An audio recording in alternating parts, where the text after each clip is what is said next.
Hello. Hello. Hello. हाँ भैया, आवाज नहीं आ मैंने रही आपका तो। मैंने रिकॉर्ड करना ही भूल गया ये स्टेशन, हेलो। बट हाँ, ठीक है। तो सर ये देखिए, ये जो लिस्ट ऑफ फंक्शन है, लिस्ट ऑफ नेम्स है, ये एरे हो गया। और मैंने एक कॉल बैक फंक्शन बना लिया। जो फॉर ईच फंक्शन है वो फॉर ईच फंक्शन क्या लेता है, एक कॉल बैक फंक्शन ही तो लेता है ना। तो मैं कोई भी कॉन्टेक्स्ट फंक्शन फंक्शन बना के होता इसको है। पास कर दिया। अब बताइए आप क्या कर रहे हो। फॉर एग्जाम्पल इसमें आते हैं, इसमें ज्यादा क्लियर है। आपने क्या किया, यहाँ पे एक टेस्ट2 फंक्शन बनाया और एक यहाँ पे से हेलो नाम का फंक्शन बनाया। अब बताइए इन दोनों फंक्शन में आप कौन सा फंक्शन को कॉल कर रहे हो।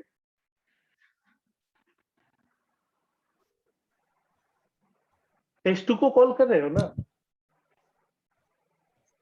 हेलो। हेलो। हाँ, वापस से बोलो यार, बीच में साउंड ही नहीं आया कुछ। मैं बोल रहा हूँ आपके पास एक टेस्ट2 फंक्शन है, एक से हेलो है। हम्म, इन दोनों फंक्शन हम्म। में आप कौन सा फंक्शन को कॉल कर रहे हो। हम तो इसको टेस्ट टू को कॉल कर रहे हैं और टेस्ट टू के अंदर से हेलो को कॉल कर रहे हैं। हाँ, तो ये फंक्शन आप तो कॉल नहीं ना कर रहे हो, ये फंक्शन को कौन कॉल कर रहा है, टेस्ट2 कॉल कर रहा है। टेस्ट टू कॉल कर रहा है से हेलो को। करेक्ट। हाँ, तो ये सब जार्गन आप थोड़ा ध्यान रखिए। उसी तरह मैंने क्या किया, एक फॉर ईच फंक्शन जो एरे पे अवेलेबल है उसको एक कॉल बैक फंक्शन पास किया। तो मैं कौन सा फंक्शन को कॉल कर रहा हूँ इस पे।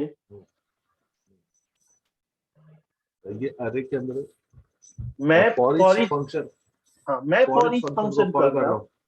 और हाँ, फॉर ईच और for each for each function function call call back back function. To call function को कर रहा है। हाँ, अब ये देखिए, ये जो कॉल करेगा तो ये जो इसके अंदर जो आर्ग्यूमेंट पास होगा वो कौन पास करेगा, फॉर ईच पास करेगा। ये जो कॉल बैक फंक्शन है वो 3 पैरामीटर लेता है कि नहीं लेता है। ये फंक्शन जब मैं कॉल ही तो नहीं कर रहा हूं तो इसके अंदर आर्ग्यूमेंट मैं नहीं ना पास करूंगा, ये तो फॉर ईच नहीं फंक्शन आपने पास कर। तो लेट्स से मैं क्या कर रहा हूँ, मेरा रिक्वायरमेंट ये है कि ये लिस्ट ऑफ फंक्शन में जितने भी एलिमेंट है उसका लेंथ प्रिंट करना है। तो मैं लिख सकता हूँ कंसोल डॉट लॉग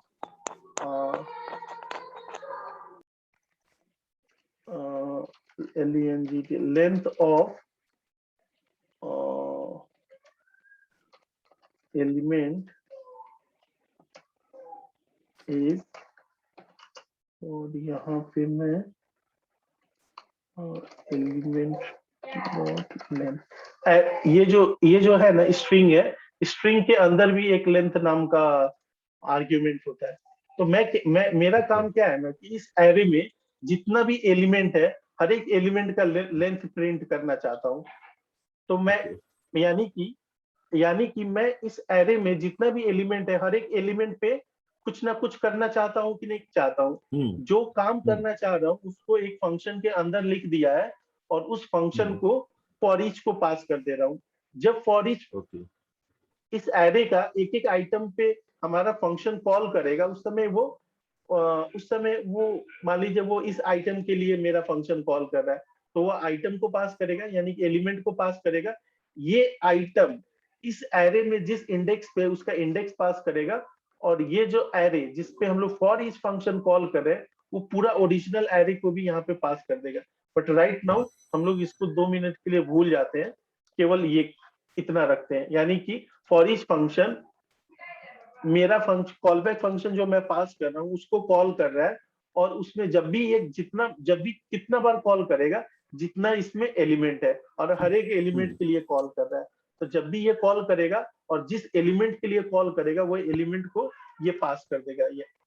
तो लेट से मैं यहाँ पर गया और यहाँ पे गया और मैं ये प्रोग्राम को रन कर रहा हूँ। ठीक है, अब देखिए सर यहाँ पर क्या हो रहा है कि मेरा प्रोग्राम रन हो रहा है। यहाँ पे लिस्ट ऑफ नेम और उसके अंदर फॉर ईच फंक्शन है वो मैं कॉल कर रहा हूँ। तो जब भी ये फंक्शन जब मैं कॉल कर रहा हूँ ना तो ये function internally call back function को कॉल कर रहा है। तो देखिएगा यहाँ पे 5 बार कॉल आएगा, मतलब जितना आइटम है उतना बार कॉल आएगा। तो देखिए पहला बार कॉल आया, तो देखिए यानी कि ये कॉल बैक फंक्शन को फॉर ईच फंक्शन ने जब कॉल किया था तो उसके अंदर आइटम पास किया था। अभी फर्स्ट आइटम पास किया है तो वो आइटम देख रहे हैं यहाँ पे आ गया है। और मैं क्या चाहता, मेरा रिक्वायरमेंट ये था कि मैं एरे के अंदर फॉर ईच फंक्शन यूज करके जो भी आइटम है ना, हर एक आइटम का लेंथ प्रिंट करूं। तो अब देखिएगा आपको, तो यहाँ पे आपको आराम से दिख रहा होगा, यहाँ पे आपको दिख रहा होगा लेंथ ऑफ विवेक इज 5, यानी कि 5 विवेक में 5 कैरेक्टर है, राइट। अब देखिए एक बार कॉल हो गया, फिर देखिएगा दोबारा कॉल करेगा। अब दोबारा कॉल कर रहा है तो इसमें क्या है, कुणाल आ जाएगा, ठीक। फिर उसी तरह कुणाल को प्रिंट कर दिया, फिर तिबारा कॉल करेगा तो इसमें क्या होगा, राहुल आएगा। इसी तरह जितना भी आइटम होगा ना सबके लिए कॉल कर लेगा। क्लियर। तो ये चीज को हम लोग जावा स्क्रिप्ट का फॉर ईच फंक्शन के थ्रू कर सकते हैं।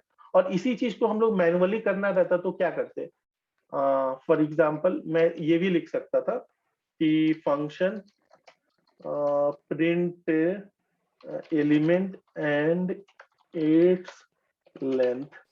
मैंने इस नाम का एक फंक्शन बना दिया, LENGTH। मैंने एक इसके अंदर मैंने एरे पास कर दिया और यहाँ FUNC BION, ओके। फिर मैं for let I equals to 0, I less than ARR dot length और I प्लस प्लस कहाँ पे कंसोल डॉट लॉग।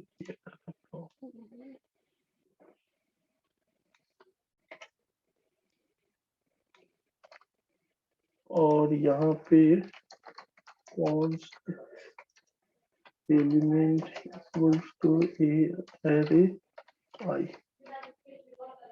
ठीक।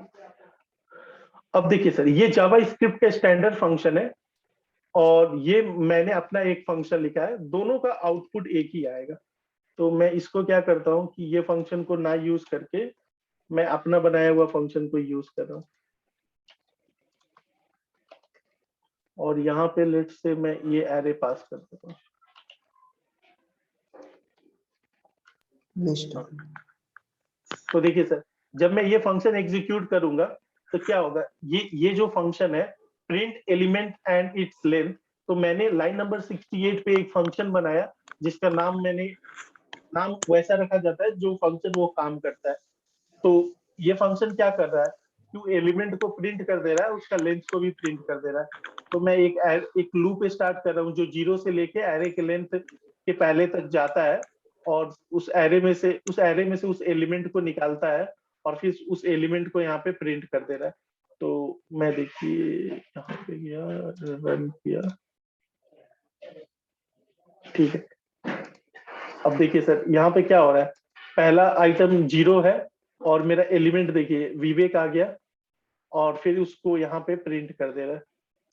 उसी तरह दूसरा आइटम को कर रहा है, फिर तीसरा आइटम को करेगा।